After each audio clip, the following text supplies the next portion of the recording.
The first, with regard to the education, the problem is the burden of responsibility. That at some point somebody stands up and says, I will be the educator for our group. And if you have a group of 10 to 20 professionals, you're going to find somebody who's really good at that. Somebody who likes to educate. And that's wonderful until it's not. You know, it's wonderful when somebody steps up, and if they do a great job, they'll do a great job probably for a full year. 9 months to a year, somewhere in there before they start getting really tired. The problem is then at the year, when it comes time for somebody else to step up. Nobody wants to follow that person. So the person who's the educator in a group like that typically gets re-upped a second year. And then things start to fall apart. Because they've given to the group. They've dedicated time to create education for the group, and they're tired.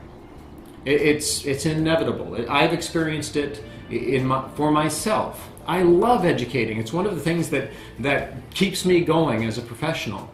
But after being an educator for a group, year after year after year, you eventually get worn out. It's just too big a burden.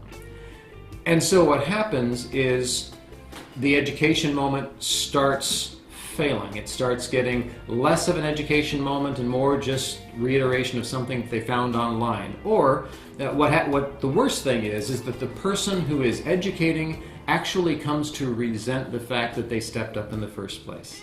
And as I said, I've been there. And it's not that I don't like the people that I'm with, but you can't help when you give that much to eventually want somebody to step up and take over, to be in that role.